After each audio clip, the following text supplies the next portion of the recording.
The views expressed are not those of local community broadcasting, WYML LP, or its management, volunteers, or underwriters. Greetings and welcome to the Personal Safety Show. I am Marcus Melnick from Firearm Mentor, your host, and today is special for my family for a couple of reasons. First of all, my stepson Ethan's birthday is today, so yay, happy birthday, Ethan. May you have a great day, and may you live long and prosper. The other thing that is tonight, starting tonight, is the eve of a Jewish holiday called Yom Kippur, and there's going to be a theme to this show. Yom Kippur in Judaism is the Day of Atonement. It's the holiest day of the Jewish year, and it begins at sundown tonight. Now, my understanding of it is, and I am a layperson, is that we ask for forgiveness on that day.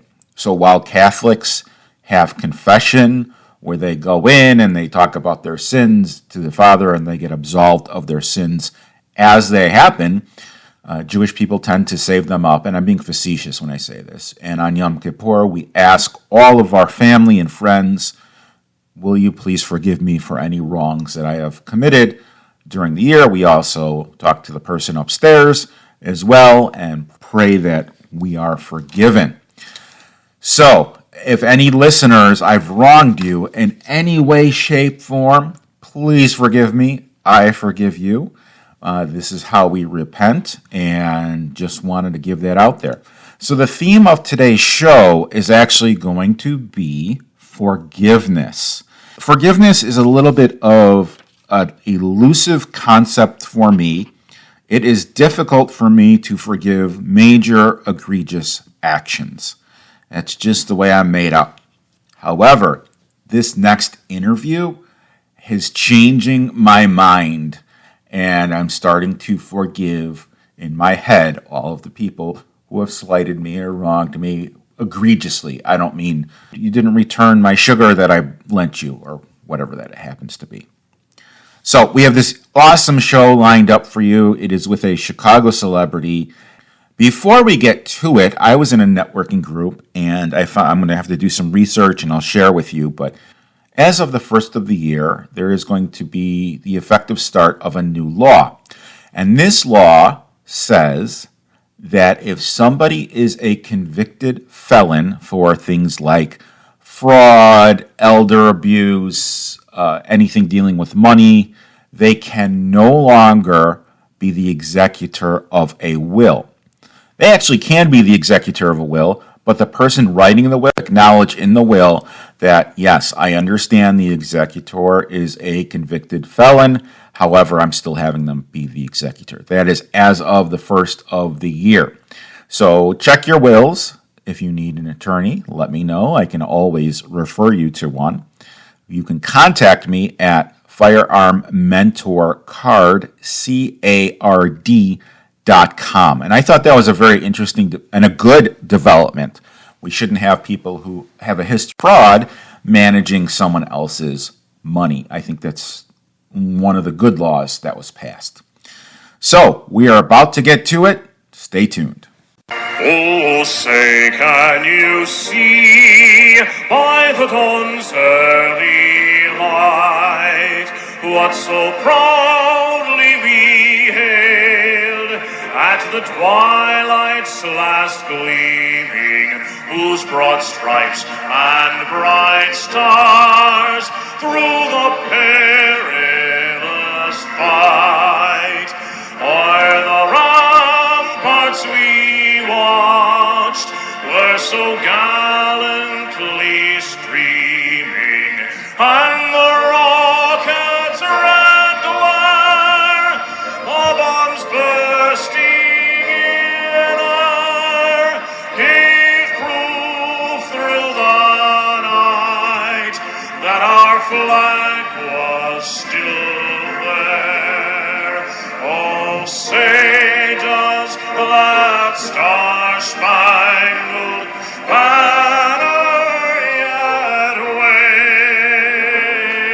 wave o'er the land of the free?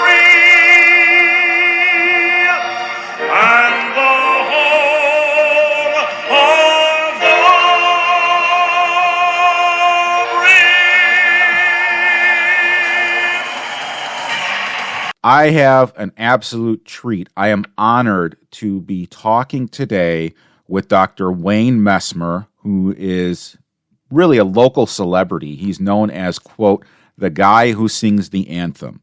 And he's a singer, broadcaster, actor, author, certified speaking professional, very involved with the Cubs, very involved with the Wolves. Wayne, thank you very much for taking the time to tell your story to our listeners. Oh, it's my pleasure to be with you. I've been a fan of Wayne's for a long, long time. When he sings the national anthem, I just get chills and feel patriotic, and it's unbelievable, as is his story. So can you tell our listeners how you got involved in music and what is your background, training, and education? Well, I begged for music lessons when I was starting about 6 years old and lived on the southwest side in Chicago, and typically Polish, Lithuanian, ethnic neighborhood, and playing the accordion was a natural progression. And so that's what I learned. That was my introduction to music. And that I still play. But in high school, I picked up the French horn, and that took me through college. And then little by little, I realized I was able to sing. You know, I thought, wait a minute, if I can do that, maybe I can not have to lug an instrument around, you know. Back at Illinois Wesleyan, when I was a junior, there's a professor there who was the director of the elite choral group that somehow I got in. And he said one day, he said, you're fooling a lot of people, but you're not fooling me. I said, whoa, what did I do? And they said, do you really want to do something with that voice? And I hope the answer is yes, he said. Because you have a natural gift, but you're not technically, you know, you could use some work. Okay. So this was a Friday afternoon. And he said, if you're serious, show up at my studio tomorrow morning at 8 o'clock. And in the meantime, forget everything that you think you know about singing. When I showed up, it began. That was day one of my singing career. And ever since then, I've had great opportunities to talk my way into coming out and singing, and concerts and other choirs, and working with a duo, a trio, a quartet, a 16-piece big band. So music has been part of my life since I was a youngster. Fantastic. Out of curiosity, did you keep in contact with this professor throughout the years? Absolutely. And he passed away, and it just broke my heart. Yeah, I'm sorry to hear that. He was, he had done the same kind of thing, intervened with people who needed some hands-on guidance. I remember what he told me.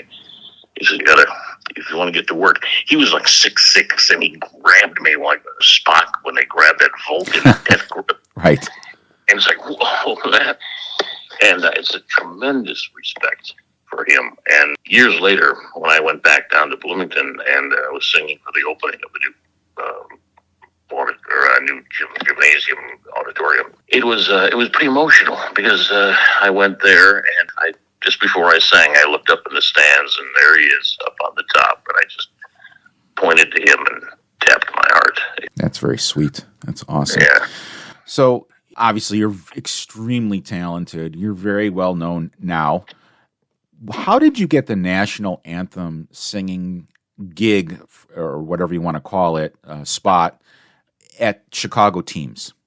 I started with the Chicago Sting soccer team, and I was on a radio station at the time, WXFM, which is primarily a jazz station.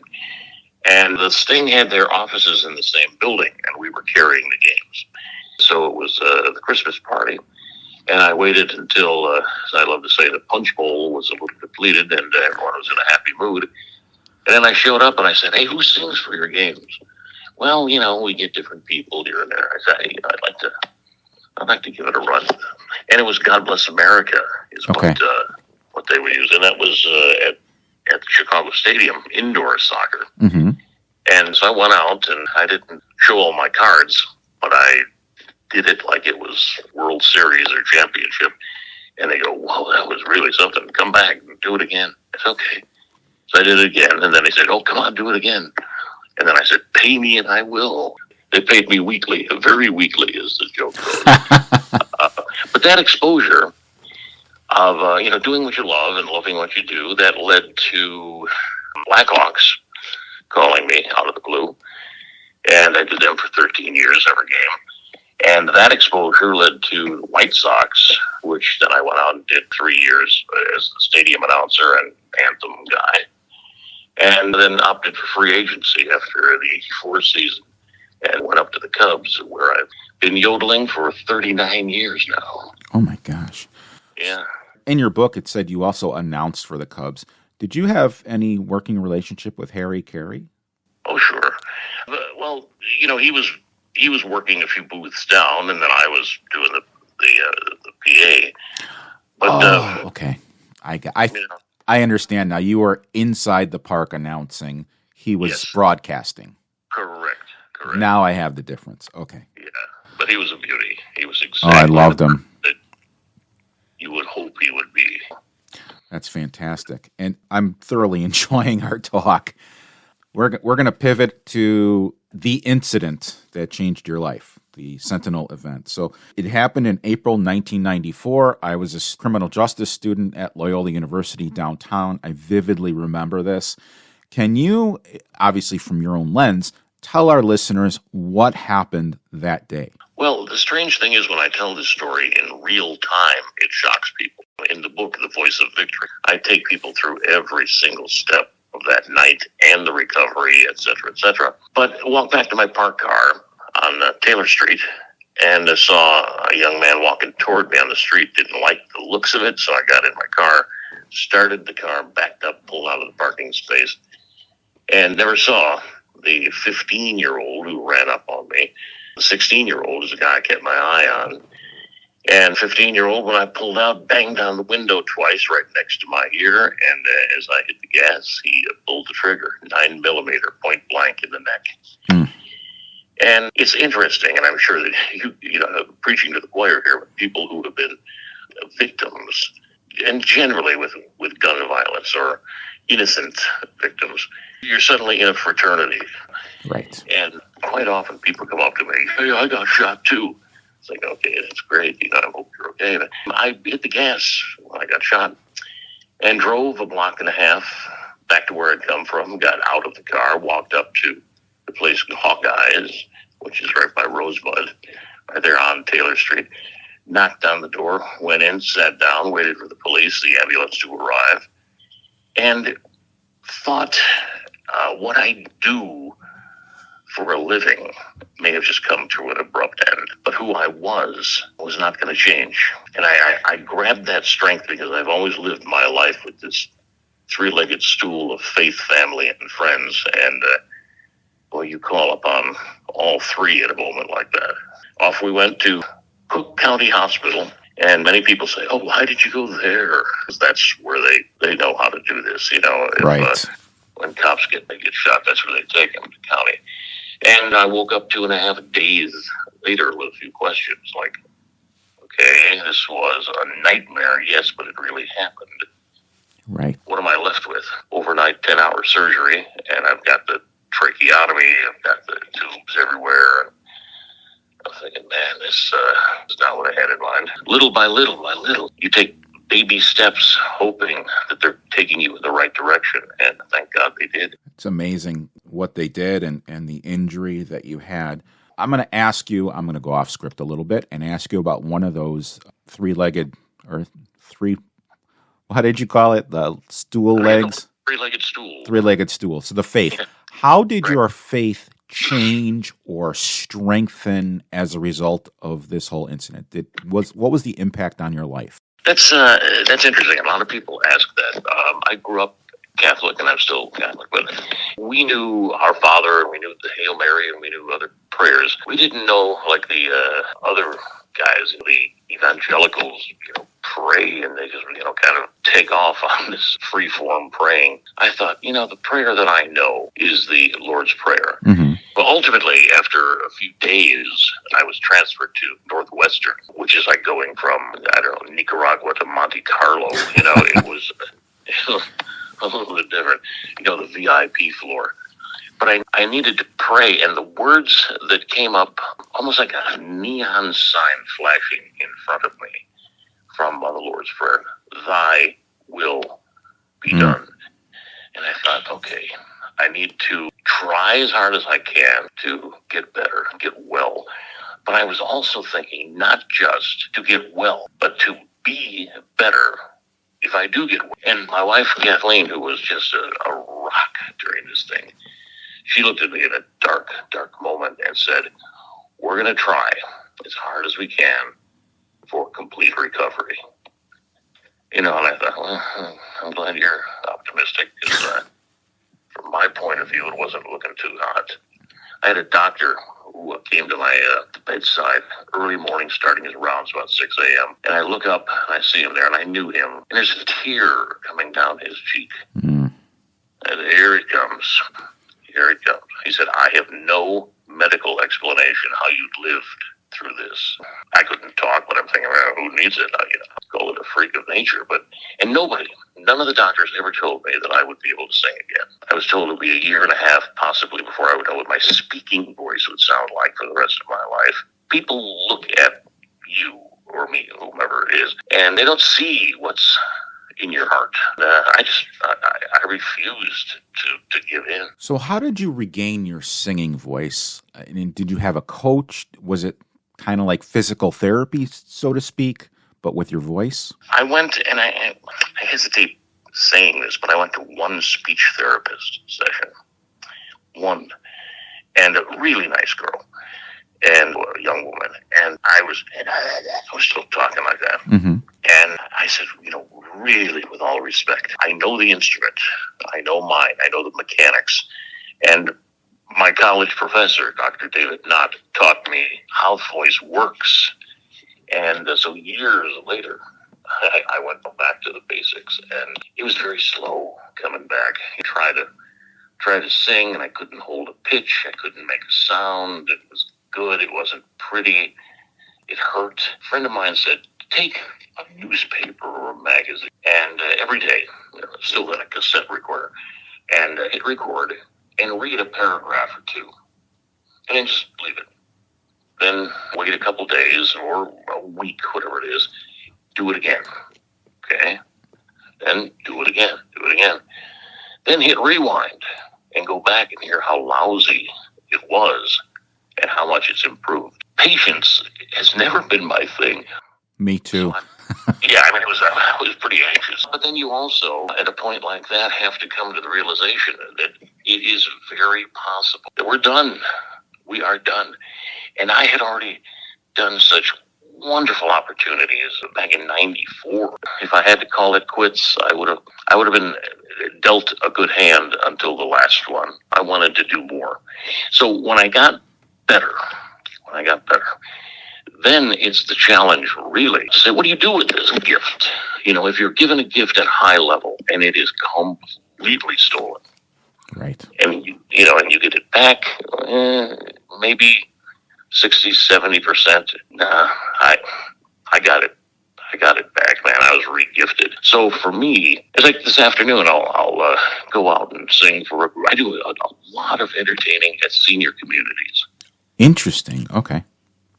And, come out, do a 1-hour show. And basically, I've kind of sold this as a traveling piano bar. Mm-hmm. Come out with my keyboard and the sound system. It's the most rewarding thing. I do about 100 of those a year, over 100. And what I love about it is the fact that I now have this gift. And whether they know my story or not, I do. And I am so eternally grateful that I'm able to do this, that I can't be so selfish to not do it. So that's kind of where I am. Very good. I'm going to go back to your recovery a little bit. In the book, and it's called The Voice of Victory, I got it on Amazon. I'm a book snob. I read so many books, and a lot of them aren't that good. This one is fantastic.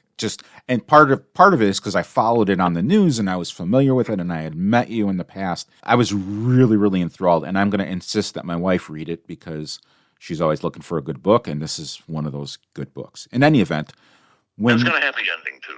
It's got a great ending, and I'm thrilled for you and Kathleen and for the entire Chicago population.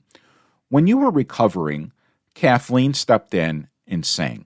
Is she also a professional singer, and did you by chance meet her in college? No, we met when we were already supposedly grown up, March 4th of 1981, 25th rather.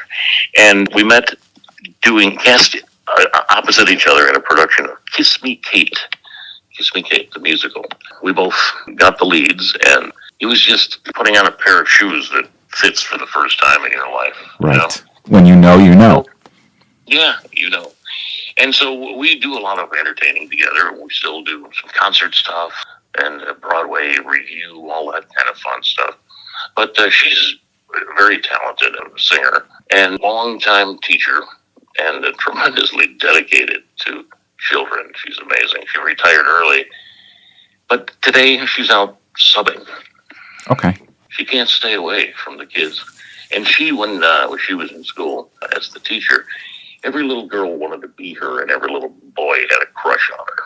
It was that kind of thing. So she was really something.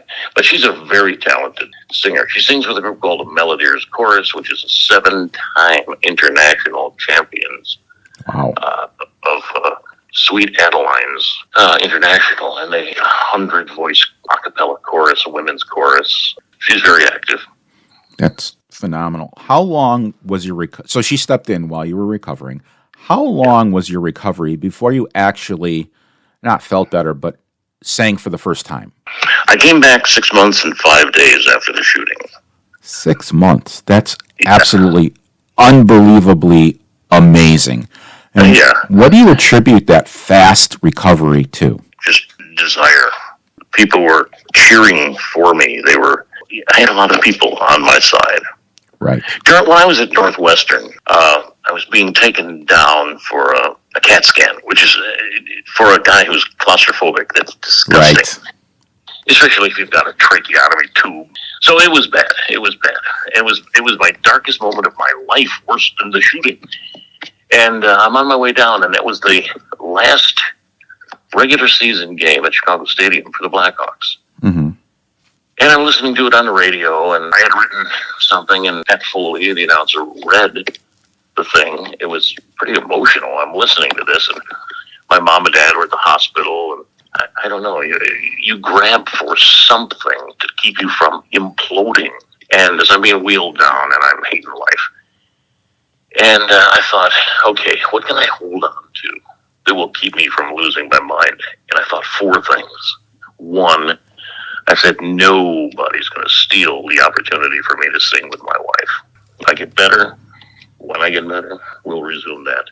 2, we had not played a game yet for the Chicago Wolves, of which I am founding partner, and the guy who drew the business plan and the marketing plan and the game presentation plan and all of that. So my fingerprints were on everything. And I said, I want that to be a success because that'll be part of my legacy. Mm-hmm. 3, when I do get better, I want to record a CD, an album, no matter what I sound like, even if it's like the old Rod McEwen gravelly voice thing. And then the 4th thing, and this really proved that I was kind of geezed up on morphine at the time because it was 1994. If the Cubs make the World Series, I'd love to sing a game. So those were the things that I hung on to.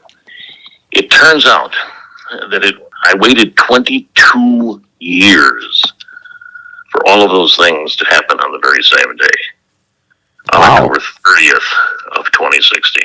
Kathleen and I had sung at a private birthday party for a dear friend, and we just did all of the great Broadway stuff, and it was delightful. Got in the car, drove out to the Allstate Arena for a full house of 16+ thousand, and walked out on the same carpet that I had come back on. This is a success, so I'm pretty happy. Got into the car and hit play on my CD, on the CD player, and played a song called You Are Too Beautiful, very romantic. And I told Kathleen, I said, when I recorded this, the album is called So Lucky to Be Loving You. It's awesome. That's my own opinion. But I said, when I was singing, it was just you that I was singing to. It was just a good line, by the way. But we were on our way to Wrigley Fields all in the same day to sing the 8 o'clock Game 5 of the 2016 World Series. and Unbelievable. walked out there, and it's God Bless America and the national anthem unaccompanied with the world watching, and walked out in front of home plate, stood there and realized what was happening.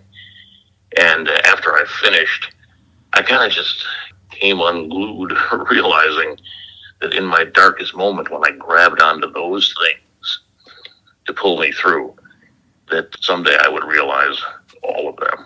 So it was pretty amazing. I'm thoroughly impressed and awed and wowed. I don't see a change in your voice. Do you see a change in your voice from pre and post injury? No, and there are days when I like it better now. Okay. Because I was so careful about singing properly, about using the mechanics and the instrument itself. I obviously respect the voice and never abuse it. I don't go to a ball game and scream. You have to nurture it. I mean, it's muscles, and I sing every day. I do notice a little bit different. Man, I hate to say it's better, but I'm a smarter singer now than I was. When we return, we will be continuing the conversation with Dr. Messmer, and we're going to find out what happened to him and how he had his life-changing incident. Stay tuned. The views expressed are not those of local community broadcasting, WYML LP, or its management, volunteers, or underwriters.